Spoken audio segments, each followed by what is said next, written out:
happy Sunday, everyone. I'm Jonathan McNamara with JMU Sound Off. The Dukes are 10-1 and 8-0 in the Sun Belt Conference after a thrilling 24-20 win over Washington State in front of a raucous crowd at Bridgeford Stadium. We're going to get to breaking down all of what happened yesterday in a special atmosphere in Harrisonburg, as well as look forward to this week's matchup against Coastal Carolina. We're also going to get into all the playoff chatter and everything else that is surrounding this fan base at the moment, but we're going to get quickly into our sponsorships so that we can get to the rest of the show. First of all, I want to thank our friends from Skyline Financial Partners. Remember that you can empower your family for lasting financial success at SkylineFinancialPartners.com, and we appreciate their support all season long of our Player of the Week segments. Check those out on YouTube, Instagram, and all your social channels. Champions Drive Bourbon. Remember that you can help impact JMU's pursuit of championships as well as student athletes with every bottle of Champions Drive that is sold. You can find it at an ABC store near you or online at abc.virginia.gov. Where's Woody? Remember that for 48 hours after every Sound Off broadcast, you can get 25% off at where'swoody.com by entering promo code SoundOff25. It's pretty cool. Yesterday on the Jumbotron in the second half, we got a shot of somebody wearing a Where's Woody hat inside Bridgeford, so always love to see the growth in that brand. A shout out to our friends at Purple Nation, now with stores in Midlothian, the west end of Richmond, as well as Northern Virginia and Coastal Virginia. Looking forward to seeing Carol this week. Going to do a little bit of holiday gift giving guide to help you find gifts for the JMU fan in your life. Our friends at Shoker Associates, Joe Shoker and his team impact personal, civic, and institutional productivity for success. Public philanthropy leads their mission. The Dead Meat Society, yesterday you got a chance to hang out with Jake Coons and do our Tailgater of the Week. We recognize the JMU Football Alumni Club and everything they are doing to help advance the connective tissue to the who have worn the uniform for JMU football over the years, as well as the current Dukes.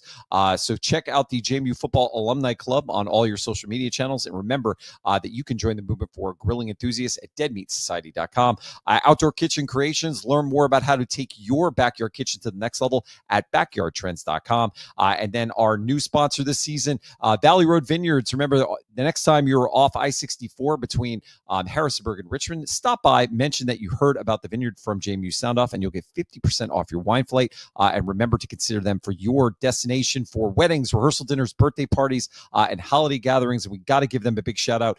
They were a big part yesterday of our giveaway of the Alonzo Barnett cards. Had so many people stop by the tailgate, and that's all from our friends at Valley Road Vineyards. And with that, we are going to bring in Michael Evangelista and Taylor Atkins to the conversation. Guys, a great day inside Bridgeford Stadium. For some reason, I can't get them into the show, so we're going to figure out what's going on. There we go. Got you guys now. An amazing day in Harrisonburg. First of all, I got the sponsor reads in under 5 minutes this time, so did a good. I know there's some betting in the background of how long it would take me, so I don't know who bet what, but 3 minutes and 16 seconds, guys. So, guys, where do we start? An incredible day, Taylor. I think I'll probably come to you first because you were the brainchild of our Alonzo Barnett card giveaway with Valley Road Vineyards. Just an amazing opportunity, not only to see so many fans come by, show us that they were fans of the show. We also had Carlos, the JMU Party Uber, at our tailgate yesterday. Just a pretty special atmosphere for our tailgate, which continues to grow each and every week as we get to connect with people that make the show possible, as well as just some of the most passionate fans of the program. Yeah, it was so cool meeting all these different people, all walks of life. So many of them have become our friends just from listening to this podcast. I think with the reception that we had from people coming over and willing to come over and show they were subscribed to our YouTube channel, we should do more giveaways. I think John and 100%. I were talking about that. So stay tuned to that. I think we're going to be doing. Just got to up the ante. We got to the giveaways keep getting better. That's the charge to all of us, is make sure we're giving people value for their subscription. We appreciate it. Yeah, but the Marvel Day, I mean, my kids loved it. They were enjoyed dressing up as superheroes. My son even had a Spider-Man mask. He got a shout out from Kurt Dudley during the broadcast. That was a lot of fun. And I want to give a shout out to this guy who is family friends with my wife, Jack Neely. He just signed to play lacrosse, I think, for Lander University for lacrosse. And so had not seen him. He was the ring bearer in our wedding. And I've only seen him a few times over that 14 year period. And he showed up to our tailgate yesterday, and turns out he's good friends with Landon Ellis. And I was like, oh, that's awesome. No way. You're friends with Landon Ellis. And I, kind of fanboyed out over Landon Ellis, who's, one of our top wide receivers. And it was funny because after the game, I guess he went into like the Plecker Center Plaza where all the players came out. He went to find Landon so he could get a picture with him. He was like, yeah, I was tailgating with the Sound Off guys. And Landon Zellis was like, oh, no way. The Sound Off guys. So I want to give out a shout out to Jack Neely. Enjoyed him coming over the mountain from over in Orange, Virginia to check out the Dukes, cheer on Landon, and, go Dukes. Yeah, Michael, I'm sure Convocation Center Lot was as rowdy as always, just an awesome atmosphere up there. But just really, I mean, we were talking before we got an air of just what yesterday meant from so many different layers of who the opponent was, the national brand that they are. Obviously, the chance for the program to get to the 10-win threshold once again, which is something we should never take for granted, and to do it in an atmosphere that was packed. I know I've said a number of times in our group chat that I can't stop watching that kind of the side end zone shot of Wisłowski's touchdown in the second half, just to see the reaction from our fans and the pomp and circumstance that went off afterwards. It's something I think sometimes we take for granted, but when you look in the sea of college football games yesterday, in the week before Thanksgiving, there were a lot of empty seats at stadiums at some pretty prominent venues across the country, but not inside of Bridgeforth Stadium in Harrisonburg, Virginia. A pretty picture-perfect day, and another example of how this fan base, at least from my perspective, has just really grown up this year, and it's exciting to see.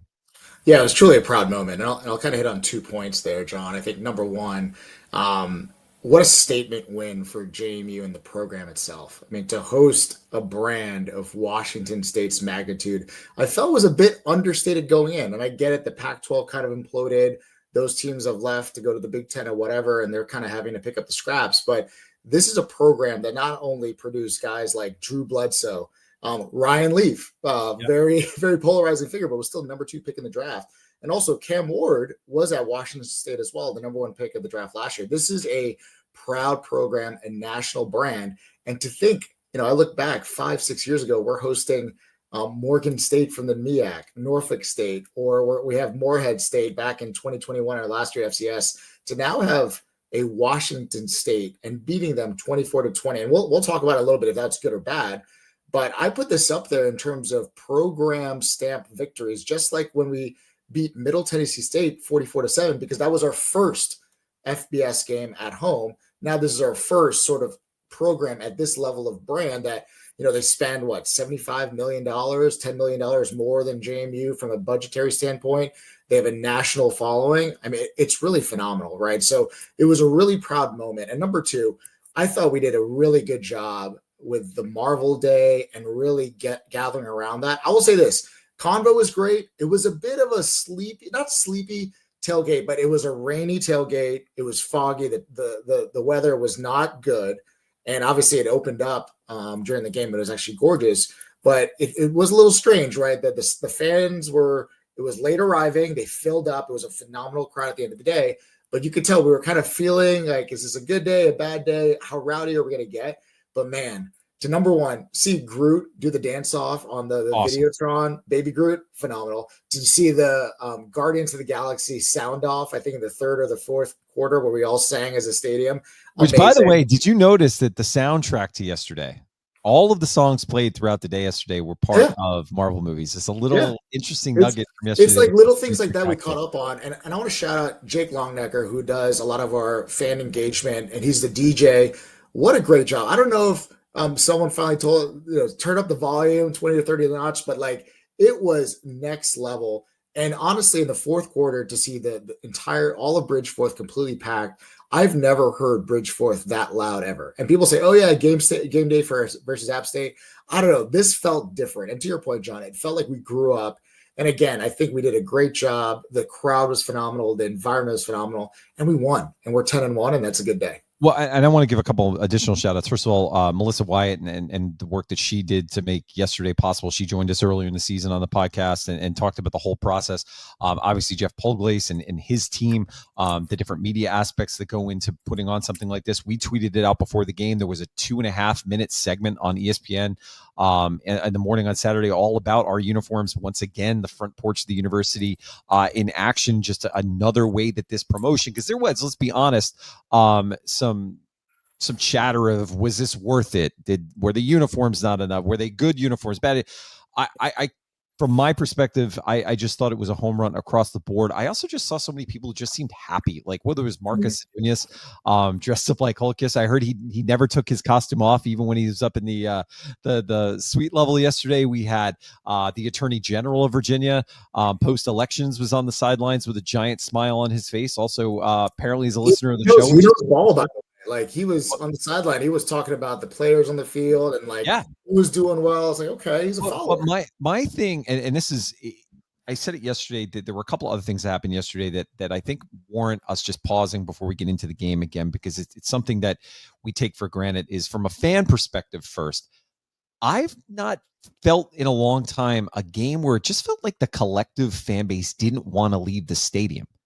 I felt like there was just a group of people lingering. Shout out to JMU. Maybe that's because they knew they had to wait for to turn in their voucher to get the pretty awesome poster, which I know I'm going to get framed. But there just seemed like people really soaked it in. You could see the players, the coaches soaking in. I heard from some people who really stayed longer that, Wayne Knight was still dressed in his pads outside on the plaza for like an hour after the game.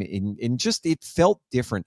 But there was a picture that was shared yesterday on Twitter from Matt Rohn at a gathering with Coach Chesney. And that to me was the human side of this, of just how much this means to all of these individuals who put so much time and effort and energy into getting us where we were today. And I thought that picture from Matt that he posted and shared online, maybe we even take for granted that the transparency that this administration has had, that he was even willing to show that. It just showed the camaraderie that those two gentlemen have for each other and the mutual respect. And I thought it was just tremendous to see and really special stuff. Well, and I want to point out too, I think Matt Rohn made the post late last night, just reflecting on the 6 for 6. I mean, 6 sellouts. And, if you can go on the NCAA website and you can go to their stats, if you go to miscellaneous, you can look up the attendance of every team in the country. There are not a lot of schools. Matter of fact, someone can fact check me on this. I would go as far to say there is not another G6 program in the country that sold out all 6 of its games. You'd probably be surprised of how many of the P4 teams do not sell out all 6 of their games. I know a lot of the common responses and criticism to that is, well, your stadium only holds 25,000. And if you look at the resale value of some of the tickets for JMU, I don't think it's very hyperbolic to say that, getting 30,000 in some of those 25,000 games is not, I'd say it's pretty realistic. I think that number could go even higher for some of those other games. But I'll also say, having worked in college athletics, there are some, the way schools count attendance it's not a, I'll put it this way. I know Conference USA went under an attendance audit while I was at UTSA because of how schools were trying to fudge some of those numbers. And I think if you looked around the league this year, especially some of those games at Rice, UAB, Georgia State, the Tulane Temple game last night up in Philadelphia, there's a difference between what's reported and butts in seats. And the thing with JMU, we can't fudge numbers over 25,000 because the stadium doesn't sit anymore. A lot of these teams, USF and Temple and Memphis, playing in these municipal or pro stadiums that hold a ton of more seats. I'm not calling anyone out by name, but I'm just saying our 25,000 is a legitimate butts in seats, and there could have been many more had the stadium been bigger. So shout out to the entire JMU fan base for selling out 6 games. And as we found out yesterday, we have one more game in Harrisonburg, so let's make it 7 for 7. And let me add to that too, Taylor, because I know that there's going to be a American Conference account that's going to chime in on this. That go, oh, well, there's nothing to do in Harrisonburg. Well, number one, wait till they find out. Have you been to Denton, Texas? Well, wait till they find out about where Blacksburg is, number 2. So I like to say, like, what's even more impressive, we have people, Taylor, you come from Botetourt, right? John, you're coming from Richmond. I'm coming from Charlottesville. People come from 2.5 hours from DC. It's not like you got Don Anderson and Georgia Anderson coming down from Connecticut. Yeah, they're coming from Connecticut. We've got Joe that comes from Michigan. From Ann Arbor, Michigan, every home game. So everyone's like, oh, well, Harrisonburg, small, but whatever. It's like 80%, 90% of the fans don't even live in Harrisonburg, right? So the fact that they invest the time and the energy makes that 25,000, or soon to be 30, 35, 40, whatever it is, just even more impressive. Well, and I would just, because Taylor mentioned it, I was going to mention it later, but let's get it right off the top of the show. If you're somebody who wants to be in the stands on Friday, December 5th for the Sun Belt Championship, and you're somebody who has season tickets, now is the time. JMU has sent out, I know, multiple emails indicating how you can secure your season tickets if you're somebody who is a season ticket holder. We did some of that last night between us, learned that it seems to work best on a desktop or a laptop computer. Only you can't do it on your phone. Yeah, can't do it on your phone. I know Jamie was aware of that, and I'm sure there'll be some additional communications, but that is by Wednesday. If you want to make sure you get your existing season tickets, make sure that you purchase them now, because, again, we're going to say it as much as we can in every platform possible. This team deserves to have a full stadium on December 5th. We are very aware, trust me, each and every one of us that's associated with the show is probably having our own conversations in our household of my house has Nutcracker and my son's in a band and he's got things at the end of the year. There's Christmas parties. We understand, and not going to criticize anybody who can't make it. But to those who can fit it in your schedule, this team deserves it. This program deserves it. And because we have never won officially a Sun Belt championship, this is a big, big deal. Don't get lost in just everything that's around the college football playoff. Before you can even have a chance to get into that, you got to win the Sun Belt championship. And that will be our first official championship as an FBS member. And that's a big, big deal. And something just a few years ago was the goal, the pinnacle of we thought our FBS existence was going to be those, college, Sun Belt championships and everything that comes from that. I think sometimes we take for granted of just how short our time has been at this level, and the best way to give our team a chance to do that, no matter if it's Troy or Southern Miss, is with a full stadium. But we will turn our attention now to the actual game on the field. If there was some chatter going into yesterday's game all week, both in some of the public statements made by our coaches and some of the behind the scenes chatter that we were hearing, is they were not lost in the score the North Texas game, that how many points they scored on them. That when you kind of drilled down into looking at that game, that was a game that North Texas turned the football over from Washington State 5 times. There was some quarterback change, everything. This was a tough team that was built to give us problems, and they did just that in the first half. Michael, we'll start with what you saw from the JMU offense that was without the services of Landon Ellis yesterday. It was a grind in the first half, and an experience where this team really had to work through just the toughness factor against a defense that kind of gave us fits. Yeah, Landon Ellis was out, Jordan Fuller was out, so Joby Mallory, who had a phenomenal game last week, had to fill in sort of that power back position. But when you look at this from an offensive standpoint, I just love the grit and determination from this team. They got beat up a little bit up front in the first half. Washington State was dominating the line of scrimmage. I think they had the ball 20-10, like 20 minutes to 10 minutes in the first half. So we barely even had the ball. We barely even had the ball in the second half. But I think this offense kind of stayed tried and true. We didn't do anything. We didn't get out of the ordinary. We didn't try to. I love what Chesney said. We know who we are, particularly up front, and we know what we have to do. So I think in the first half, they pushed us around a little bit, but in the second half, really using a lot of that quarterback, what we like to call +1 run game, which if you notice, when Wazzu scored that 68-yard touchdown, that's exactly what we did. We faked a quarterback power, and he pulled back and just threw that bomb down the field to Wazlowski. I thought that was really phenomenal. And then at the end of the day, too, Washington State's defense, and Taylor, you're the stats guy, I think in the last 4 or 5 weeks, I think they have been one of the top 15, top 20 defenses in the country in what they like to do. And their defense is predicated on tackles for loss and what we like to call organized chaos on our side. You'll see those linebackers flying off the edges. You'll see stunts and games right up front. They like to pick the interior offensive lineman and then roll the other guy around and just produce sort of chaos up the middle where you can't just run a dive like you normally do. So I think it was a phenomenal job by Chris Smith, who was our O-line coach, of just keeping our guys dialed in and communicating. But again, it's just we kept pushing it down the stretch. And it finally opened up. And then when Wayne Knight, I forgot how many yards that was, when he was running down the field, it was just like there it was, like the dam finally broke and we got it done. And then we took it home with Barnett just running it up. We had some quarterback runs there to really seal the game. And I thought it was just, again, a determination and grit. And we've talked about it all year, but the fact that this team's able to pull that away and not get discouraged, not blame each other, not get frustrated, and just be even keel was very different from obviously a year ago. Well, Michael, because I would give you a chance to respond just in case, but in the post-game press conference, Pat McMurtry actually mentioned their approach to defense, and it's predicated on, yeah, they're going to stop you in the backfield because of the stunts and the twists that they do, and they're going to get some tackles for a loss. But they knew if they stuck with it, there was going to be an opportunity to really break some long runs, and that's what we see on the Wayne Knight run in the second half. That was something that they knew, but they could not get in a situation where they allowed frustration to kind of take over the gameplay. And you had this too, right? Like this staff, right? Jimmy Rogers, excellent up and coming coach.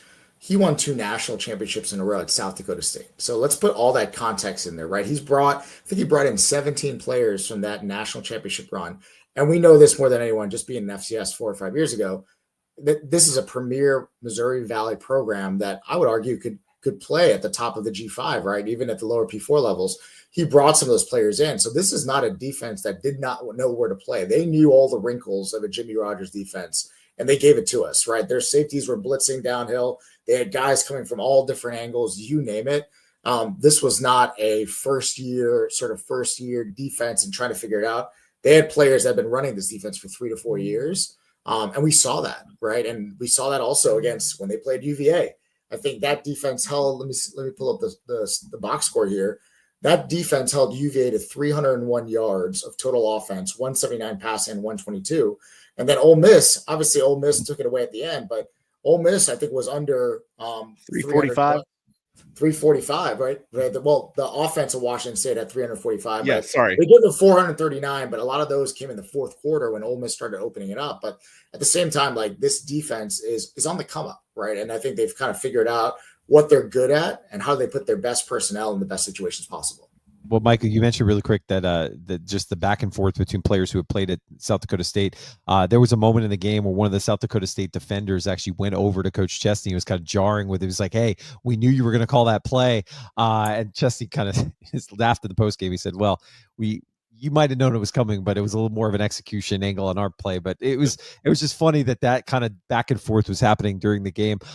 Taylor, kind of your thoughts on the offensive performance. Again, we were watching the game together, but some uneasy moments, but a group that just always seems to find a way to break through. And again, Wayne Knight, just another performance for the ages from him. It's just kind of incredible where he's going to rank at the end of things in his time at JMU in terms of the level of dominance that he's been able to demonstrate on a weekly basis. Pretty spectacular. Yeah, I'm going to build off some of those points that Michael was making, but I want to get 2 things out of the way first. One is just purely aesthetics. The Washington State brand is probably one of the most well-known brands across the country. Why in the world are you going to wear matte gray helmets with the white logo? I mean, it was a struggle for me to watch it in person. I went home and watched some of the highlights on TV. It was bad. It reminded me of when Eastern Michigan, I think they still have that gray field. Like, someone needs to reach out to the folks in the marketing department of Washington State. That was not the play. The other thing I wanted to bring up was this was the chippiest game I think I've seen all year, but not chippy like both sides were equally chippy. It was all on the Washington State after the whistle blew every time. I went back and watched the whole game last night, and just from what I could see on TV, I documented 15 different like post whistle where they were the instigators. And the funny thing about it is why I don't think we were necessarily giving it back as much is because it's like, we don't know you. Like, this is not like App State or Old Dominion where it's like, man, I played high school ball with some of these guys, or I grew up watching this team.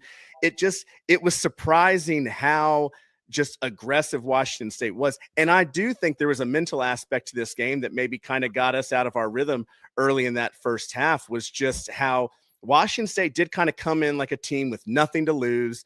They're a 2-man conference right now. So like I joked about last week, they're in the defunct conference championship. They still have one more game to play for a bowl, but they're just out there to scrap and to get you out of your game. So I wanted to bring up those 2 things first before I kind of dig into the game. Well, Taylor, I think they had to, right? I think that was intentional. If you look at how Jimmy Rogers and his teams play, they are scrappy. They're in your nose. They're in your head. I think they wanted to, right? Like they were hitting our guys after even the first. Look up the first kickoff return, and they had 2 guys pile drive one of our players like after the number whistle. 93 on every kickoff on their team, and they're high fiving each other. The coaches, it's all intentional because they knew they had to throw us off. Yeah. But I want to build off kind of what Michael was talking about defensively. So Washington State, as of today, is the 19th ranked defense in the country. And not to downplay JMU's defensive rankings, but as it's been pointed out, there have been a lot of weaker teams on our schedule. They're the 19th ranked defense in the country playing Ole Miss, UVA, a North Texas team that I think is top 20, maybe top 10 in offensive yards. Another game that no one's really talking about when we're talking about, who Washington State's played and some of the success they've had. They dominated a San Diego State team that is currently 9-2, and up until a week or two ago was also in the running along with all of those American teams for a college football playoff spot. I mean, I believe that game, I had it written down, I believe it was 36-13. So this is a Washington State team that has faced some of the best, and their defense is still top 20 in the country. As I was looking at the stats yesterday, we only had 300 some yards, but we had those two big plays. We had that 68-yard catch by Wazzu. We had the 58-yard run from Wayne Knight. I believe Wayne had another long run earlier in the game, but that made up the bulk of his yards. But those three plays made up a significant bulk of our offense. And what game does that sound like where the shoe was on the other foot is the Louisville game. So I think this is the antithesis of the Louisville game. And so if I'm a Washington State fan or player, it's kind of like, man, if we had just stopped those three big plays, we could have had JMU. But, fortunately for us, the game consists of all plays, including the two or three big plays that ended up being the two big scoring plays. And I want to give a shout out to Brian Barlow, who was doing the TV broadcast with Kurt Dudley. He said at the very end of the second half, or very end of the first half, I think the last play of the first half, we had that Alonzo run where he pulled the ball and ran and got some yardage. And Brian Barlow goes, we need to see more of that in the second half to be successful. And that second half, I think we opened with Alonzo pulling the ball, getting a 10-yard run, and drove us down the field to what unfortunately resulted in not a scoring drive. We went for it on that fourth down. We ran the ball at the middle and got stuffed. But that's another thing where people are probably going to forget when they look back at this game, that we left points on the board there.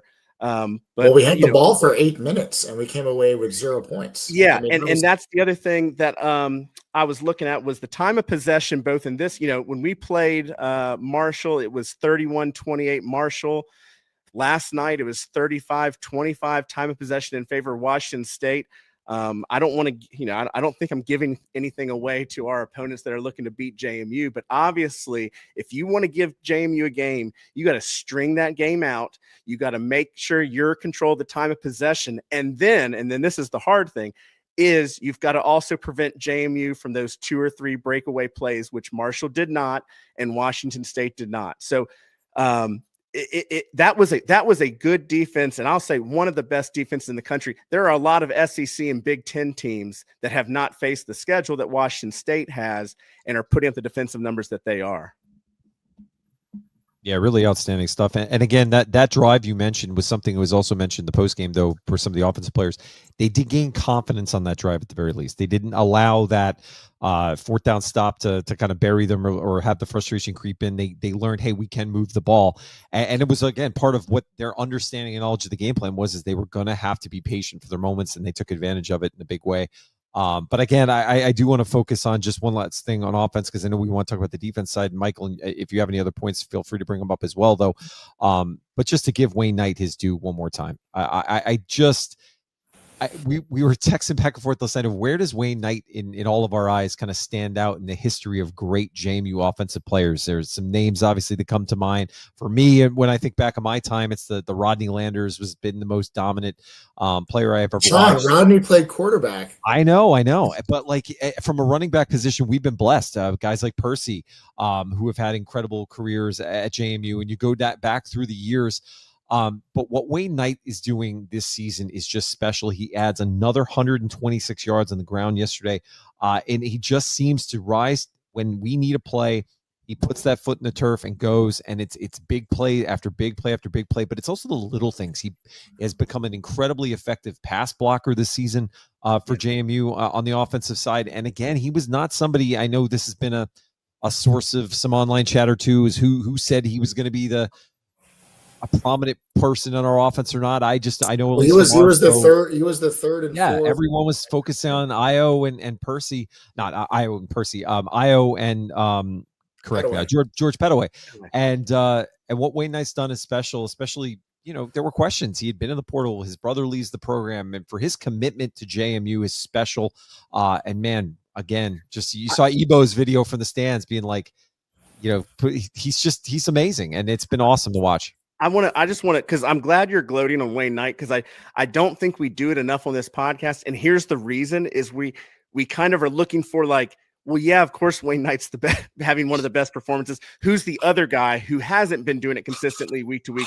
So I'm glad we are gloating about Wayne Knight and how special of a running back he is. And as I think back of my 2 decades plus of fandom at JMU and some of the, best players that I've seen take that field, the consistent for me with Wayne Knight that I see every game is he turns rushes that should be for a loss into 3 or 4 yard games. Sometimes he flat out just breaks them away. And it's not just his speed. It's not just his agility, but he's taking on 2 or 3 guys, carrying them on his shoulders, knocking them over. I mean, he delivers a punishment when you try to tackle him, but he is just so consistent, whether it's catching the ball, whether it's running the ball. I even listened to one of the Washington State podcasts where they continued, obviously those guys haven't watched a ton of our games, but he was even the one person that stood out to them as like, he's a weapon as a receiver. He's a weapon as a rusher. He is the guy that you can fully depend on. And again, we don't talk about him enough, because I think in the back of our minds, it's almost just assumed that, well, of course, Wayne Knight is the GOAT. So let's just talk about some of the others. So apologies to Wayne Knight and his family. We love you. You're the best. I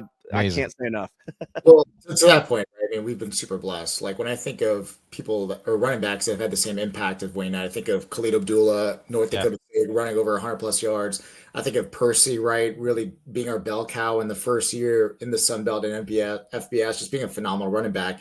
And then Wayne Knight, man, 126 yards, 8.5 yards a carry, and to have the game-winning touchdown run at the end is awesome. But I also want to talk about some of the unsung heroes, right? Like I remember versus Gardner Webb last year where we barely won, and Logan Kyle had an easy first down and he dropped it. To see him step up and make that 18-yard catch when it was 3rd and 4. Yeah, it was a big play. And we needed a play, and he was able to secure it. Or Lakota Dupree, right? Like having that phenomenal play flat and just being a great blocker through and through. We see guys stepping up, right? Landon Ellis is down. What's his name? Smoke Collins gets a nice first down catch. What's his name? Isaiah Alston had a couple drops in the beginning, but you see Michael Scott making plays. Nick DeGennaro having a couple catches here and there. We finally saw a pop pass to Jalen Sanchez, which looked pretty good as well in the 3rd and 4th quarter. So you see guys stepping up. And as we transition to defense, it's the same similar story. Yeah, and on the defensive side, let's start off. I can't remember a time against an opponent recently where we saw just a team line up and just punish them from the line perspective. I was incredibly impressed with what Washington State had from a toughness perspective, and their running back Kirby Voorhees just had himself a game. And just when you think you would have him down in the backfield, he would find a way to gain. I mean, on some plays 4 or 5 extra yards, but sometimes would break it for even more. That hurdle play in the game, which I know was probably made everybody's highlight. But between him and the quarterback that was just shifty, and you had a hard time getting him in the backfield, this was a tough game for our defense, and a big part of why this game was in doubt so late into the event. But ultimately, at the end of the day, even with some injuries starting to pile up on defense, this unit found a way. And it's just been a testament to who they are, is that when we've needed the most in the biggest moments, they have answered. And in yesterday, particularly, one thing I wanted to really say today is they fed off the crowd in a big way in the second half. And that is where that defense performance for me doesn't necessarily happen if the turnout of fans not only was so high, but the level of engagement and involvement when those shirts came off in the 4th quarter, it was special, man. And you heard some players in the postgame reference that and cite that they wanted to succeed and wanted to play hard when those shirts came off. And it's like the crowd just was a fever pitch. It felt like a kind of the bubbling of a volcano that was ready to explode. And man, did it in a big way in terms of our 4th quarter performance on defense. Pretty special. It was different, right? And you saw it too, like even Justin Eaglin after his pick 6 in the first half, doing the bridge 4th bounce, jumping into the student section. That was amazing. Like the whole defense was running over there. And the players knew it. After a big play, they would look in the student section. They were looking at the crowd. They were getting everyone gassed up. And like I said, I've never heard Bridgeforth that loud. And it was truly a proud moment to see, because you saw the effect in the game. Regarding us on defense, let's just talk about Washington State for a second. I don't want to give them too much credit for being South Dakota State coaching staffs and whatnot, but if you watch them, they just took what the defense gave you. They came out in a lot of 12 and 13 personnel, and shout out to our friends Vad and Delvin on their podcast last week explaining what 12 and 13 personnel means. But they wanted to dominate the time of possession, right? They wanted to dominate the line of scrimmage. And if you watched any sort of Missouri Valley football, that's what they do. They're physical up front. They play good defense. And it tells you how much confidence they had, John, because that same player, Voorhees, how many 3rd and 5 carries did he convert for first downs? 3rd and 8. And then they would just run the ball and find a way to get a gap. So I thought this was a game that, again, going back to my first point, this was a statement game because that was a formidable offensive line. They had big tight ends, big players, and we were able to match up with them physicality-wise. And we were able to get people out, and we were still subbing 4 and 5 defensive linemen at a time. And we did a great job just matching sort of their personnel with our personnel, which, again, 3.5 years in the FBS, I always think, we are 1 or 2 defensive linemen away from really having a big deficit. We stood up there and we matched their physicality and even outplayed them. And I'll kind of lead with this too. I love this quote from Coach Bob Chesney earlier in the year. He goes, "At some point, the light shines on you. When it does, you're either going to get revealed for all the work that you've done, or you're going to get exposed for the work you didn't do." And Drew Spinagati, number 56, coming in. At first, I thought maybe we were going to match them and just play 3 linebackers on the field, in the first half. But later on, we find out very quickly, Gannon Weathersby wasn't 100%, so he had to fill in. To have 16 tackles, and mind you, this is a redshirt sophomore, Holy Cross transfers from Winter Park, Florida. Really good-looking kid in terms of physicality and what he brings. But for him to step up as a sophomore in that environment with what was on the line, to have 16 tackles, and they're hitting you left and right. They had that one deep ball, but they're going to the flats. They're hitting you with a dive. They're hitting you with a trap. They're going downhill with their quarterback. And we talked about in our text thread what we're going to hate about this quarterback. I think his name is Zevi Eekhouse.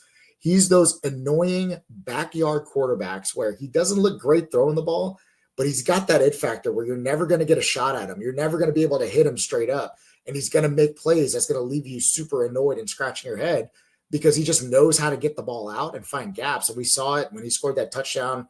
When we had him bottled up with 3 defenders, it was a pleasure to watch. It was frustrating, but you could tell how invested we were.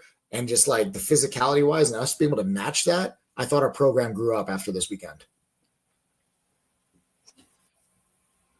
Taylor, you're on mute, buddy. I said sorry, I was on mute as I was trying to click off mute. So Happens to the best of us. Live podcasting. Yeah, this is one of those games where I think the stat box, especially for their offense, is very misleading. Voorhees was, 16. He had 16 rushes for 61 yards, averaging 3.2 a carry. Woods had 10 rushes for 43 yards, 4.3 a carry. The reason I say that stat's misleading is that was a lot of them getting stuffed at or behind the line, or them getting 6-7 yard runs when they needed it. And I mean, they were trying to wear our defense down. And Michael, I'm glad you said that quote, because that was what was going through my mind. Not only do we have the depth on this team where we're continuing to rotate those line changes, we're getting fresh legs in, but we are banged up and we had to have players step up.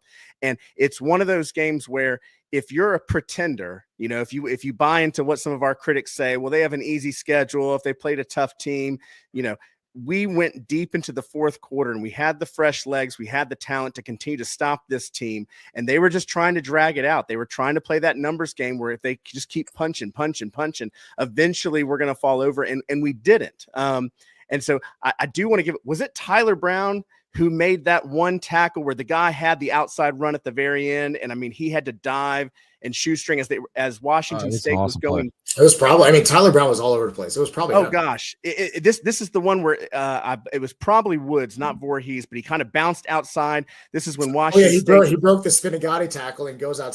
I think that was Tyler Brown. I think I know who you're talking about. If you watch the game and if you watch 1 second, if you freeze it 1 second before that tackle's made, you're like, that guy's gone. I mean, no one's getting to him. And all of a sudden, I watch it, and Tyler Brown making that tackle. I mean, that lives right up there with that tackle. Was it Jacob Thomas that made it Georgia State? I mean, plays that could have changed the game and changed our entire season. But our defense, man, was just playing lights out. And their quarterback, he didn't put up impressive numbers, 19 for 31 with 171 yards, 48 on that one play where we got over the top. That Eaglin interception, the pick six, had he thrown that a little higher and kind of led that receiver, that could have been 6 the other way. So, I mean, there was some real close moments in this game, but once again, our defense stepped up. And once again, I've said this all year, we've limited every team to less than 3 touchdowns on us. Washington State only had 2. So props to the defense for once again putting up lights out. It's hard to come up with new things every week to week of what this team's done. And to your point too, right? I think we only gave up 75 yards in the second half. And for folks that love the comparison stat, right, we held them to 301 yards this game. And again, that 225 of that came in the first 2 quarters. Ole Miss, if you haven't heard of them, held them to only 345 yards. And our friends from across the mountain actually gave up 318 yards. So if you love the comparison game, right, we held them to a much lower offensive output. And then to have, again, right, we had to figure it out at halftime, which I think what Chesney said, we just had to play harder and smarter. That's all we had to do to hold them to that output and for them to hold the ball 30 plus minutes, right? They wanted to dominate time of possession. We love to say 4 times 3 is 12. And that's kind of what their philosophy is we want to be in 3rd and 1, 3rd and 2 positions, right? So I think that played a big part of last week or yesterday. And I think, again, we grew up as a program. And I love what Coach Chesney said. We were able to show to the world and to the rest of the country, we can win this type of game, right? We can play the Texas States and ODU that like to run a play every 2 seconds and line everyone outside and, spread the ball all over the field. And we could also win the game where you've got, 3 tight ends in the box and you just got to man up, right? And we could play that type of game against this type of program. Again, we grew up this past weekend. Did want to give a quick shout out to special teams as well yesterday. Morgan Suarez hits a 45-yard field goal, which is not an insignificant thing. First of all, the points mattered, but from a confidence perspective, having him feel good about where he is makes me feel better as a fan, just knowing that we have a kicker who feels good about himself if we need late points or a big field goal in a big moment. That was great. But another thing for Patrick Rea, he averaged 47.5, a punt with a long of 52. That was huge in a special teams game yesterday that mattered. And for some of those punts from Patrick, he's kicking out of the shadow of his end zone. And a really underrated aspect of yesterday's game. And then again, to not to just keep going back to Wayne Knight, but his ability to field punts cleanly and kick has been such an underrated point of this season. Some of those punts yesterday kind of got lost in the swirling wind. There were some moments where I held my breath a little bit as they were coming down, but he kind of catches it on the side. Yep. But pretty special stuff on special teams, and we're going to need them down the stretch. Did want to start to transition because I know we've got a lot of kind of off the field around the program stuff we want to get to for a brief discussion of this week's opponent, Coastal Carolina. The Chanticleers 6-5 coming into this game after a 51-7 loss to South Carolina. This is a beat-up Chanticleers roster, and it is going to be a party in Conway, South Carolina. I know of a number of JMU fans making the trip down. I will be going down with Chandler. This is just a game I look forward to, going to Coastal, because I'm not a fan of the Chanticleers in any way, shape, or form. I know you've used the term like a deeply unserious program. That's what I've felt about Coastal at many times in my tenure watching them. And this is again, a big game for JMU because to Taylor's perspective, everything that we set out to do earlier in the season is still on the table. You can't get to continue to be a part of the college football playoff discussion without a win over the Chanticleers, and it starts on Saturday down there. I'll go to whoever wants to take it first. Your kind of initial thoughts on this matchup. Well, I wish Coach Matthews was on the show because he's the one that has talked about some of those games. We talked about Georgia State earlier this year going into an environment that was just dead. We talked about ULM last year. I'm going to read off some stats real quick for this Coastal Carolina team. They are 11th in the conference in scoring. They're 12th in giving up points on their defense. They are 7th in their rushing offense. They are 13th in their rushing defense. This is out of 14 teams. They are 13th on their pass offense. They're 11th on their pass defense. They're 8th in sacks. Statistically, they're not a good team. They are banged up. They've had 3 different quarterbacks play throughout the year. I don't think anyone has more than 800 yards. I think 3 of them have over 300 yards. Their starter, who's been starting for most of the games this season, did not play yesterday. It seems like that people don't seem too confident that he's going to play in the JMU game, but still TBD. So they're banged up. They're out of the race for the conference championship. This is a program that has consistently finished near the bottom in attendance. I imagine it's a holiday weekend. They don't have a lot to play for. I cannot imagine the attendance being that big. JMU has already locked up a Sun Belt Championship host. We locked up bowl eligibility halfway through the season against Old Dominion. This is one of those games where if you do not respect your opponent and the atmosphere is a little dull and everything is projecting towards JMU blowing this team out, this is a game that can really sneak up on you and be a lot closer than it really should, i.e. Georgia State, i.e. Louisiana Monroe. Now, as Michael and I were talking before the show, everyone in the Sun Belt East has kind of had our number in one way or another. Georgia Southern has played spoiler 2 of our 4 years. App State has played spoiler in 2 of our 4 years. Last year to take us out of any chance of the Sun Belt Championship. The year before, ending our undefeated streak. Old Dominion, those games have always been close until this year. Georgia State gave us a couple scares our first year in the Sun Belt. I think they were up real big. We came back and won. And then obviously this year, everyone continues to point to that game. There has been one constant since JMU has been in the Sun Belt is we blow the socks off of Coastal Carolina every year. 39-7 last year, 56-14 the year before, 47-7, which was also JMU's first ever FBS win over an FBS top 25 team. And I think that's the one that Signetti used to kind of boast about until they beat Oregon this year. So there is a tradition at JMU. I know we have a lot of new guys on our team, with the transfer portal and everything. So I want to communicate to everyone on the JMU football team. There is one tradition in the SBC, in the Sun Belt East, and that is we dominate Coastal Carolina. So I hope that anyone listening to this, coaches, players, fans alike, that we uphold the tradition of the end of the year beating the socks off of the Beach Teal Chickens. And can I add to that? Because it's not just a tradition of beating the tar off of the Tar Heels. It is the Chanticleers, excuse me. This is revenge for 2005. It will always be revenge for 2005. For newer listeners who may not remember, JMU was coming off of a national championship in 2004. We had a game at Coastal Carolina early in the season. And to me, brand new team. They were a starter program. Brand new team. Their coach is talking about, our boys giving them diarrhea was the quote that week. I mean, it was just a we're mess. Boys, but they're men. I mean, it was just, and we go down there and lose that football game in heartbreaking fashion. I was a Breeze reporter at the time. It's still one of the most devastating post-game locker room situations I've ever been in to see how our team took it. And I've never forgiven them for that moment. So this is deeply personal for me. Well, 2 years later, what they did to poor Duke Dog on the sideline, in Bridgeforth.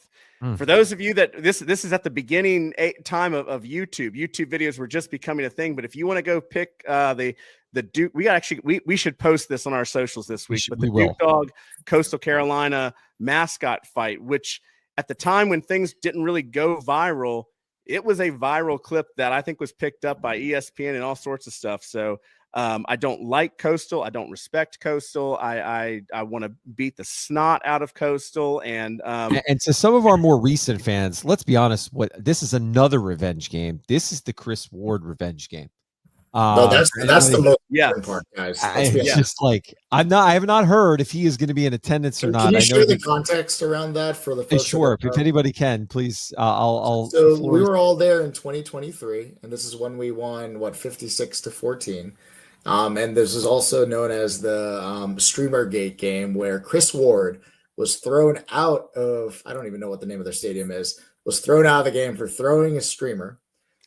This was a great game because Steve Brown was there, and they said, I'm going to contact my lawyer. And he goes, there's my lawyer over there. And he pointed at Steve. Amazing stuff. And also there's a great shot of Chris watching the game. And mind you, where Coastal plays, it's off of Main Street. So you can literally just watch the game off the sidewalk. Yeah, And when there's he just got kicked out, he ended up having a better view of the game than actually Yes. inside the stadium itself. One of the greatest pictures of all time is him just hanging out outside. It was spectacular. We'll post the Duke dog fight. We'll also post the Chris Ward video, because I think what it was we got up so far. At some point, he goes, you know what?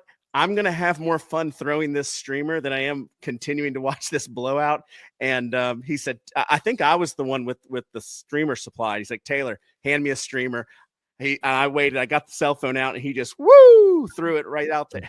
And it was that police officer made a beeline to him. It was instant. There was no one else at the game.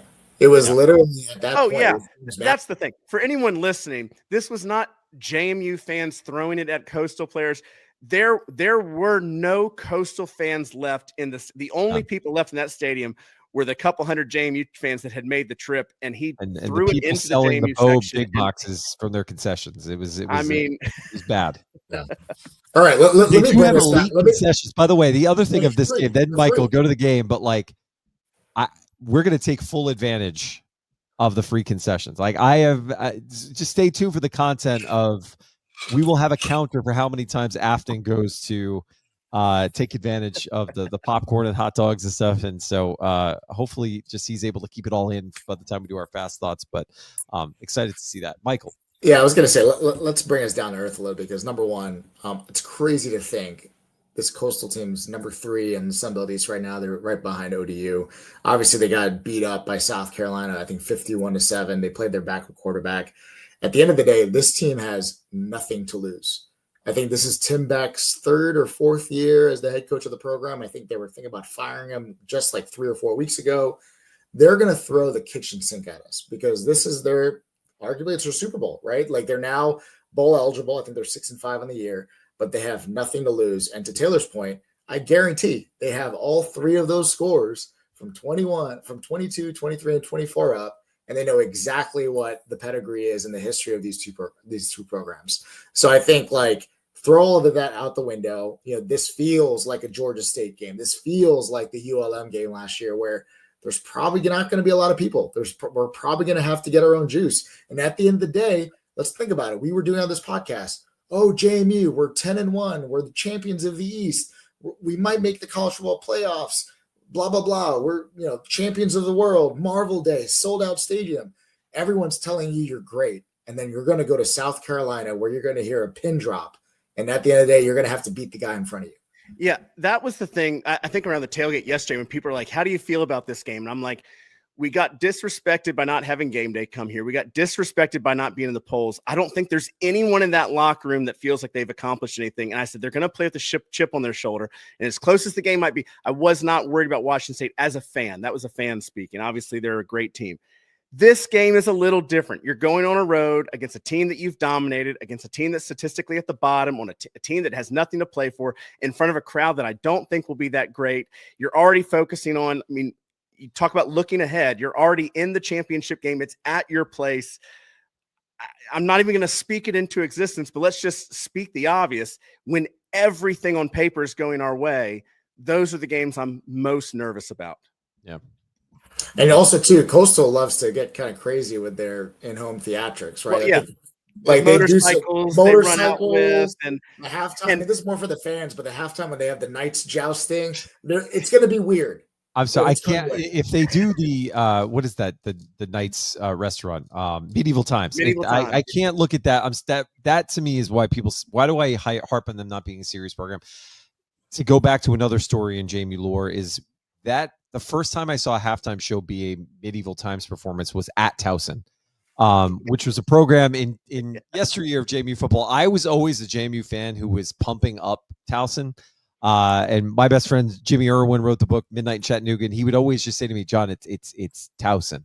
And I remember trying to convince him that one time we went up there, they were going to sell out their stadium, and it was going to be they were going to give us a game, and obviously they never did, but they did Medieval Times as a halftime show once, and I was just like, it's the most unreal thing. Just two guys jousting at midfield when we have the marching Royal Dukes and everything comes with it, and I'm like, that's the best you can do, and that's Coastal football for me. So I was going to point out to one more thing that we were talking about, the chippiness of the Washington State game. This is a game that gets chippy. Coastal Carolina is a program that lets it get chippy. 100%. And now They don't. And here's I want to give a lot of credit to some stuff. We sit in 109 real close to the sideline.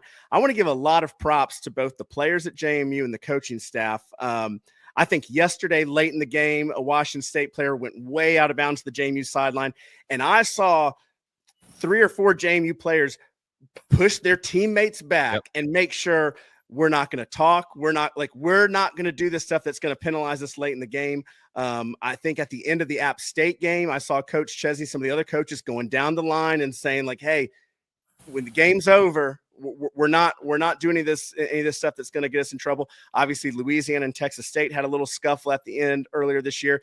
App State and Coastal Carolina had a big scuffle at the end of their game this year when Coastal played in Boone. And props to our players yesterday. When the clock hit 0 yesterday, I don't know if you noticed our players, they didn't sprint to the Washington State sideline to wave by and do all. They sprinted to the student section and they went right to the students and they gave them all the credit that they were due for sticking around. And real quick, I don't know if we've said this, but I mentioned we keep saying the student section. The students weren't in session yesterday, and student tickets still sold out. Students still stayed for the whole game. I mean, we talk about selling out 6 for 6. The students were not in session. They had, their game day hopes and any of that kind of dropped down. They stuck around. They cheered for the Dukes all 4 quarters, and I'm so glad that the team sprinted over to the end zone to give them the credit where credit was due. Yeah, proud moment. It's just incredible, and that's, again, that doesn't happen guaranteed in years past. This just has felt like a change in so many ways from the students. And, we've criticized them in the past on this program for past seasons not showing up. And for them to do what they've done this year is spectacular. And I have no doubt, obviously we'll all watch the ticket sales and everything comes. The one area I'm not concerned about is student ticket sales. Whether it's something we take care of or it's the $12, that will not be a barrier. There will be a very focused, loud, and engaged student section, no doubt, on December 5th. But again, to your point about do not overlook this opponent, this would be a game. I don't even know if I would have a punt team in terms of like your standard rush or anything. Fake punts, fake field goals, onside kicks. It seems like everything's on the table. From well, I think we're 21.5 point favorites, so I wouldn't be surprised if any of that comes in. What do you call that, Michael? Rat poison. Rat poison. Yeah. But I want to give it a chance now for both of you. I know there's a lot of stuff you want to get to in terms of just around the program, college football playoff landscape. Taylor, I know you've been kind of looking at the different charts and kind of where we stand. And again, I know there's some people who say we're not in it. Some people think we're very much in it. I'll just turn the floor over to you because I know this is something you're passionate about. I know we're going to do some conversations this week with Eric Pitzer and the No Bowl site on this topic. Yeah.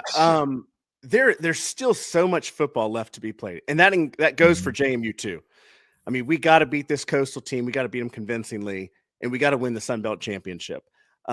If Chalk wins out, there are still multiple scenarios of JMU as it relates to bowls, as it relates to college football playoff. I think there's been a lot of confusion that people don't understand when they keep showing those percentages on ESPN. And if anyone is adding them up, they're like, well, the percentages don't equal 100%. It goes over 100%. That's accounting for the fact that we still don't know what's going to happen in the ACC.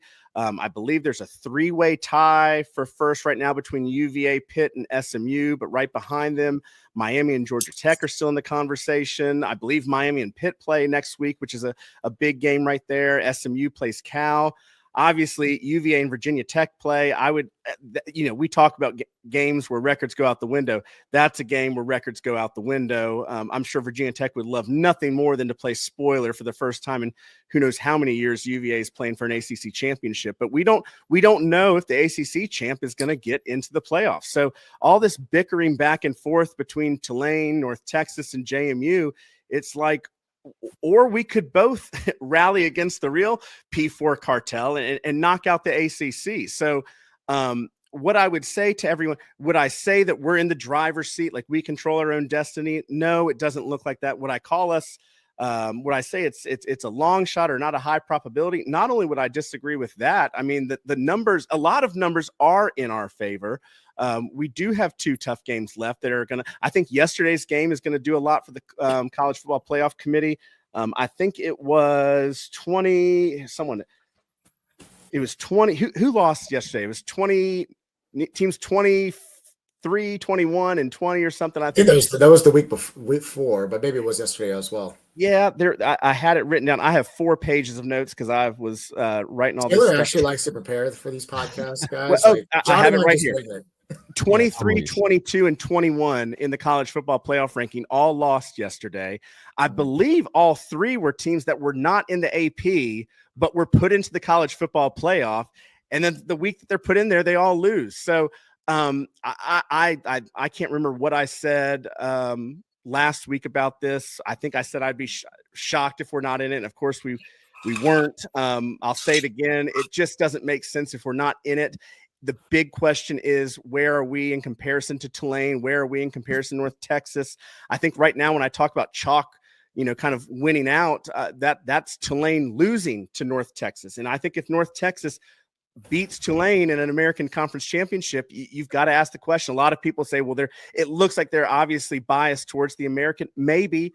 But I think right now the reason that one of those graphics that I saw somewhere on Twitter was, with JMU with the 57% and North Texas with the 53%, I think that factors in that North Texas is beating Tulane and still giving JMU a very good shot. So there is so much football left to play, and that doesn't include the surprises that are going to happen in the last week of the football season, the surprises that are going to happen in the championship games. Again, that championship weekend, JMU's playing football and gets to add another win to its resume, where a lot of teams are sitting at home and they're not. There is just so much that I don't think people can predict. And the only thing that I would err on the side of caution is the people that start being very absolute in their comments. Again, John said it earlier, everything, 11 games in the season is on the table in terms of what we set out for our goals for JMU football this year. And to add to that, Taylor, I think it's just we got to control the controllables, right? We just have to win out. We have to beat Coastal handedly. And yes, there has to be an ACC champion. There has to be an American champion. There has to be a Sun Belt champion. We have to do that, right? But I also think I look back and you mentioned the absolutes. It's just funny, right? I think a few weeks ago they posted when we beat ODU that we're now bowl eligible, and none of us batted an eye, right? None of us. It didn't even hit us as a fan base that we won 6 games. But I love it, right? I love that we have high expectations. I will say this for the people out there that are like, oh my goodness, why doesn't JMU schedule X, Y, and Z? And why don't we have a better schedule? If you look at what Tulane has done, and essentially they're getting a pat on the back for scheduling Northwestern, for scheduling a Duke. Obviously they went to Ole Miss and got their butt whipped, but the reason why they're playing a Northwestern or Duke is the same reason why a Richmond plays a Colgate. The same reason why William & Mary plays a Bucknell, right? These are highly academic institutions that want to play other similar institutions that probably recruit from the same base, that have similar fan bases, etc. So I get that, right? But to have that, some media, and I'm not saying Northwestern's bad or Duke is bad. Duke's always having a good year, but to have that as the crowning moment for Tulane, given that they lost by 22 to a UTSA, is still a hilarious topic and just shows. Oh gosh. Oh yeah. Taylor, your opinion on UTSA? Listen. My Roadrunners took ECU to the woodshed yesterday. I mean, I lost track of the final score. It was like 50. Well, I found out you have to be the worst team in the Sun Belt to actually beat UTSA at UTSA, because no one else can seem to do that. Yes. Well done, Taylor. I think you had one more point. I just wanted to, because what I like to do on Sunday mornings is I kind of scroll through Twitter and I see all the banter and the arguments, because I want to see what the fans are talking about and kind of what are the debates and arguments that need to be addressed on the podcast. So one thing I did, there's a website that you can kind of simulate games between. They bring in all the stats. They kind of give you what is a simulated Vegas line of sorts of what you think the line would be between two teams to play. And was it Will Compton or someone that tweeted out earlier this week, why are we giving these charity cases a chance to play in the college football playoff, which is absurd, because if you look at the NY6 games against the G5 team that previously would play the team that just missed the playoffs. I mean, it was, I think it was a 4-5 record, 4-6 before Liberty went and did their thing, which I won't get too much into that. I do think the Liberty stuff from 2 years ago is playing a little bit into how the recency bias of how poorly they did, because you had an undefeated Liberty team with a very weak schedule going up against a bunch of 11-2 conference champions with 2 losses. And even then, it wasn't a sure thing. I mean, I think our metrics and everything are much better, but Liberty was. But I don't want to get too much into that. But I threw in basically the teams 14 through 11 that are currently ranked in the college football playoff, just to see what the predicted Vegas lines would be between JMU and those teams. So at number 14 right now against Vanderbilt, it would have JMU as a 1 to 2 point underdog. Number 13, Miami, would have JMU as a 7 to 8 point underdog. Number 12, Utah, a 10-point underdog. Number 11, BYU, a 6-point underdog. And number 10, Alabama, a 10-point underdog. So, listen, lines don't mean anything. Metrics don't mean anything. You win games on the field, not on paper. But I think this idea that the G6 is a charity case, especially since we saw in the first year of the playoffs, Boise skipped the first round and jumped right to the quarterfinals. So they had to change the rules for this year. And now we're talking about an ACC team not even getting their champion in. I think it's the same thing that we fought in FCS, where I would put North Dakota State up against any G5 team in the program in the country right now, and probably the bottom half of most P4 teams. So again, I think that tagline that's kind of been pervasive among Twitter or whatever is something just those big P4 teams want to throw around to try and get the fifth place SEC team into the playoffs. Can I just on that, because I saw a bunch of reporters kind of rallying actually the group of five this week. One was in particular was Nicole Auerbach, kind of her argument back and forth was, but the most, for me, convincing one that's just, I don't know how this hasn't become more of a conversation as people across the Bussin' with the Boys podcast saying there shouldn't be a group of five. There's the SEC homers saying the same thing. How many blue blood programs have been blown out in the first round of some of these big bowl games in the past? This is not like, so the fact that we're afraid of a group of five team getting exposed or beaten because it's going to take away from the sanctity of these so close games that we've seen in big bowl games. I'm more surprised this pre-college football playoff games when there is actually a good game. How many national championship games have been blowouts? But the value of it, and I know we're preaching to the choir of an audience that, let's just be honest, is 99% JMU fans. But at the end of the day, the value of keeping so many more programs engaged in having a shot at the college football playoff, if we're going to naked capitalism at the end of the day, has to be so much more valuable. I can assure you, I would never have watched the college football playoff selection show if JMU wasn't a part of it. And I know you guys may have, because I think you watch more college football on a regular basis than I do outside of JMU. But I can assure you, if there was a ESPN Plus hockey game on or something like that, I'm definitely tuning that in as opposed to watching a selection show.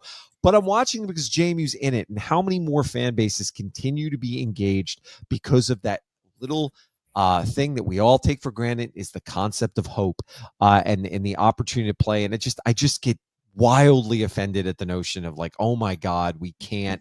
Well, it's the whole thing where it's like, oh, college football, all you could think of is like Alabama, Ohio State, Georgia, and Texas. I was like, there's so much more to that, right? There's a reason why there's 136 FBS teams. And if it is what it is, then make it that way, right? Separate the leagues or whatnot. The beauty of it in this last couple of years of college football is that it hasn't been the same.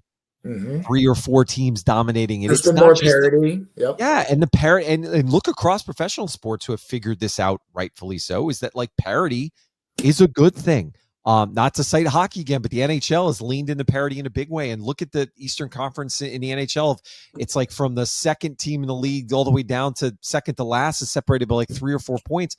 But that's led to higher attendance and higher ratings because people think like, hey, I'm not out of the hunt for things in December. Whereas, 10 years ago you would have been. So we have got to be aggressive as fan bases. I think at the collective group of five level of uniting against our common enemy and pushing back and saying, look, like they want JMU and Tulane and North Texas and everybody fighting each other. Turn your sights on the real enemy in this situation. It's the group of people who are just trying to make this the SEC and the Big Ten, and everybody else is irrelevant. Yeah, I mean, to pretend like that JMU, Tulane, San Diego State as G6 are in the same camp as UMass and Kent State would be the same thing as me being like, yeah, Boston College and Ohio State are at the same level. Yep. I mean, I think, and there was that chart that came out earlier this week, the ROI of college football, and JMU, in terms of what their budget is compared to where they are ranked, is the highest ROI football program in the nation at the FBS level. So I kind of want to parlay a couple, or just push a couple. Well, hold on that point, Taylor. Please continue to give. Right, please do. Because we saw this week the Virginia Tech, I guess, is going to have a $25 million roster potentially. So. Right. Listen, if you were investing in a company, you'd be looking for the ones that have the highest ROI to put it in. I don't know what more President Jim and Matt Roan have to do in terms of the words they spoke. We didn't even touch on that about some of the stuff that Matt Roan talked about during the broadcast yesterday. It'd be very hard for me to summarize it. I would say go back and watch the game. The second half, Matt Roan was talking a lot about what him and President Jim have already talked about, their plans not only for Bridgeforth Stadium, but the entire district and entertainment opportunities around Bridgeforth Stadium for retail, for housing, for residential. Go check that out, because we would do it a severe injustice if we tried to do anything else. But yeah, I mean, right now, JMU, we were the first G5 program to reach 10 wins this year, and we're the only, G6, and we're the only G6 program that doesn't have a loss to another G6 team. So there's that. And then when you factor in, when I say 10 wins, this is the 6th time in 10 years where we've had a 10-win season. 10 wins have become the norm at JMU. And you say, oh, well, what about those other 4 years? I'm glad you asked. 9 wins, 8 wins, the lowest being 7 wins, but that's when we went 7-1 during COVID. I mean, the norm at JMU is such a high bar that I don't think these other programs realize what JMU has done with the resources it has. It is the greatest ROI in college football, and that's why people need to get on board in every facet of support, whether it's coming to games, buy your tickets for the Sun Belt Championship game, give to the Duke Club. We have Diggin' Dukes coming up in the first week of December. Reach out to people in the Duke Club. If you're one of those people that's like, listen, I would give, but I don't really know where, what, or how, because I don't want to do just like kind of a $100 off gift. I really want to do something impactful and transformational. Call the Duke Club office. They'll connect you with or shoot us a DM. Shoot anything. 100%. There's a lot of, because I talk to people all the time. Well, heck, we saw Ben Tanucci, right, earlier this week be like, man, I'd love to get more involved. Listen, man, I don't fault him in the bit. There are a lot of people that have just not taken the time to look into it. And I'm telling you, if you're listening to this podcast, I don't think I'm talking to you, because I know a lot of the people listening to the podcast are the diehards. What I am talking to you about is the folks that don't listen to this podcast, that you know, that are in your circle of JMU friends, that continue to be on the fence, or that casual JMU fan. You can't convince me that anyone that was in Bridgeforth Stadium yesterday for that Washington State game wouldn't say that's one of the greatest sporting memories they've ever had in person, just aside from JMU. It was a great college football environment. It was a great game. It is something that any sports fan would love to be a part of. And I'll just wrap up my final stuff with, because there's just one more set of numbers that I do want to bring up, because earlier today it came up that once again, we've moved up in the polls. We're 20th in the AP. That's the highest of the G6. We're 21st in the coaches. That's the highest in the G6. We're 21 in strength of resume. That's the highest in the G6. We're the 30th in Sagarin. That's the highest in G6. We're the 36th in Massey. That's the highest in G6. So all that to be said, because I know the College Football Playoff Committee loves tuning into Sound Off on their Sunday evenings. What else do the Dukes have to do?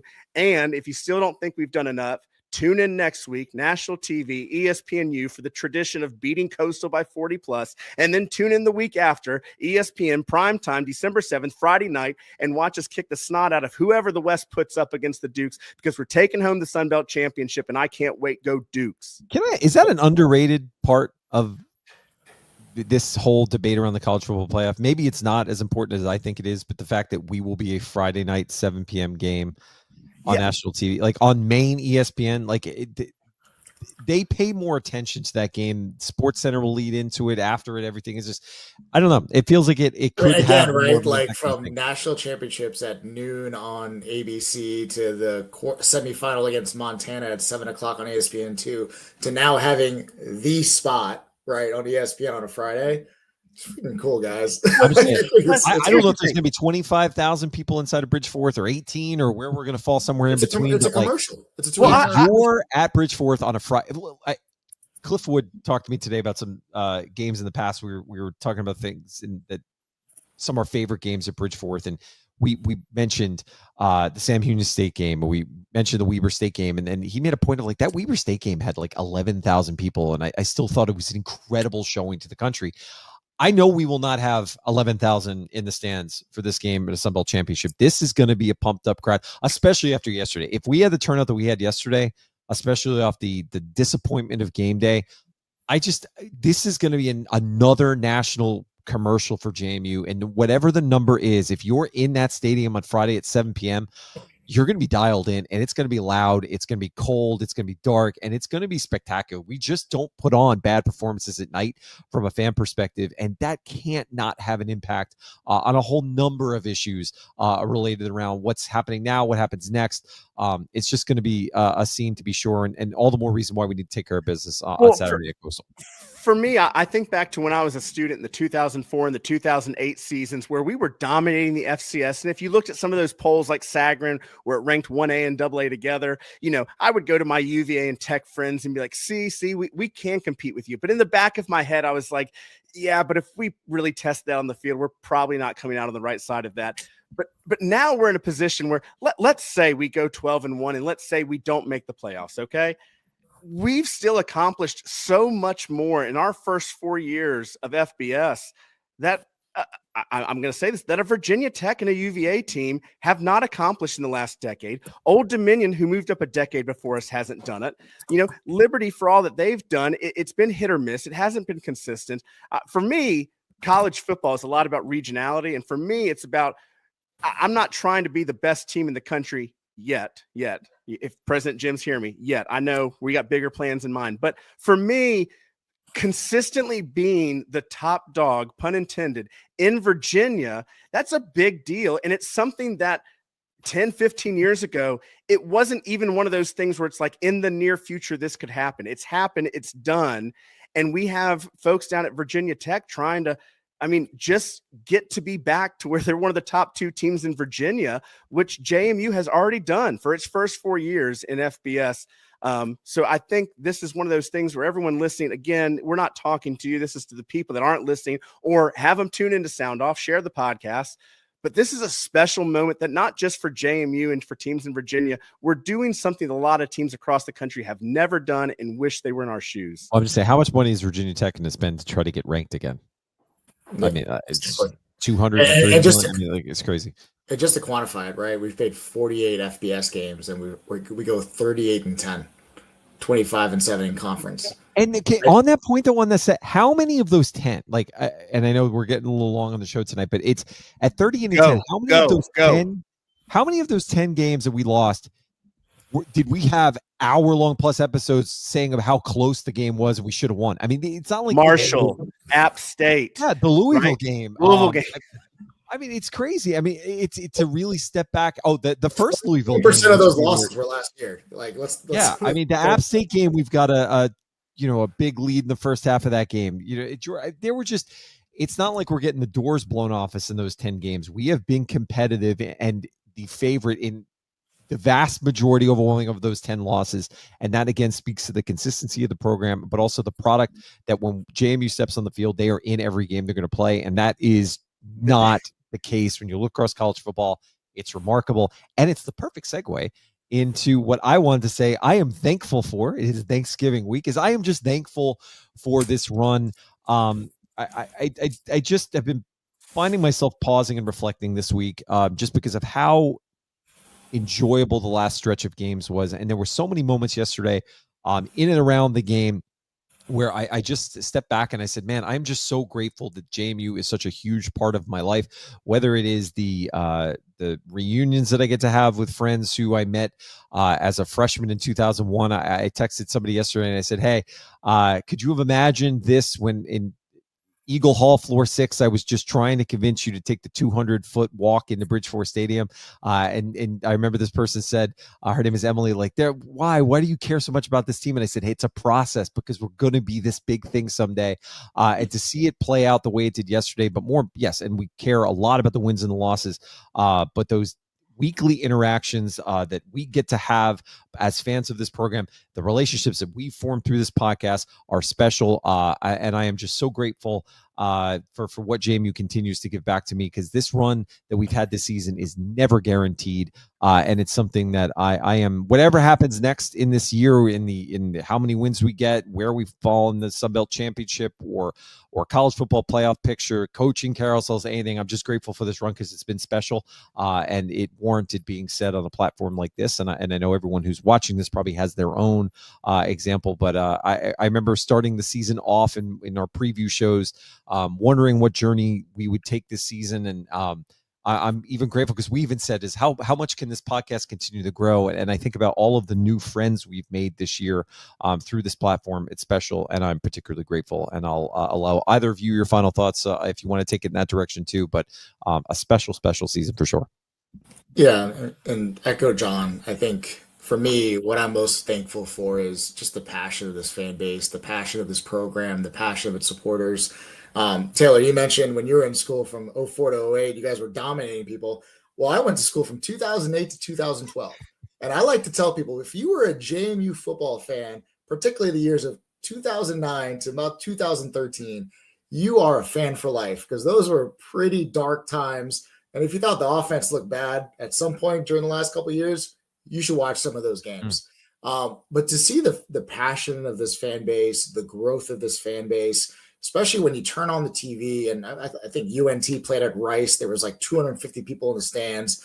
You tune on the Temple game last night. It was completely empty, just all across college football. And, John talked about regionalities is what he thinks of in college football. I think of the passion. I think of the loyalty. I think of the fervor. And when you grow up and you think about your legacy and what you want to give back to your community, I'm just so thankful for the passion of that, because it's given me an amazing opportunity to meet awesome people. It's been a big part of my life over the past 13 years now. My group of Convocation Law tailgaters and season ticket holders, we've been together since 2012. And just to see the growth and trajectory from being able to walk into a rainy Villanova game without a ticket in 2009 to where it is now on Thanksgiving weekend, to see all the students and the fans with their shirts off in the fourth quarter and hearing the loudest I've ever heard Bridgeforth.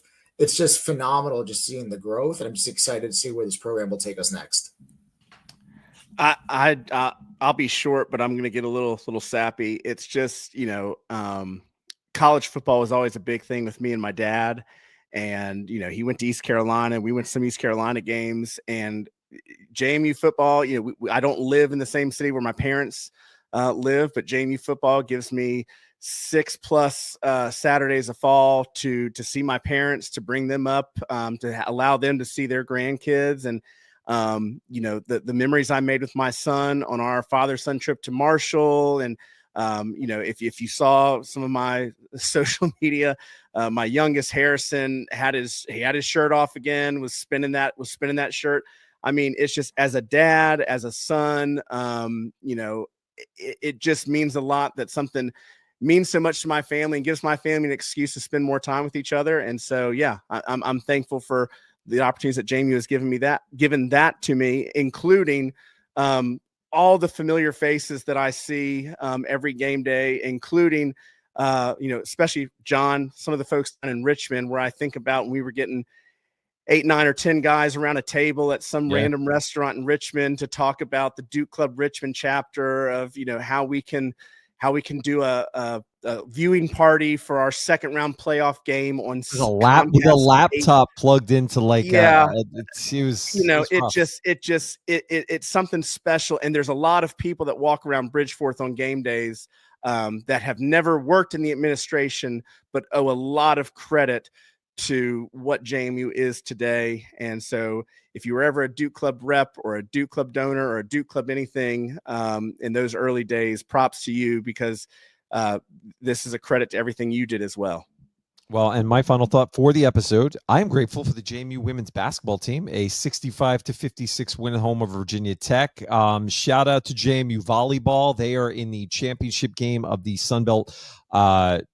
And again, just if you didn't get a chance to watch yesterday's match against Southern Alabama, that went back and forth. I mean, talk about stressful, man, that was crazy. At the time of us recording this episode, don't know what the outcome is of the Sunbelt Volleyball Championship, but good luck to them. And just regardless of what the outcome is, congratulations on an amazing season. And with that, we will give one last mention to our sponsors: Skyline Financial Partners, Champions Drive Bourbon, Where's Woody, Purple Nation, Shoker and Associates, the Dead Meat Society, Outdoor Kitchen Creations, and Valley Road Vineyards. Thank you for helping us make the show possible. To everyone in JMU Nation, have a happy, healthy, and safe Thanksgiving.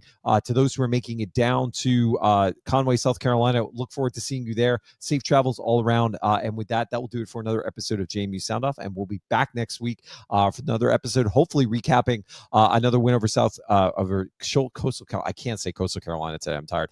And also previewing the first ever home Sunbelt Championship game that will take place in Bridgeport Stadium Friday night, December 5th, 7 p.m. Make sure you're there. Get your tickets. Season tickets again by Wednesday. Get them in. Get your parking spaces reserved. And with that, we'll talk to you soon. As always, go Dukes.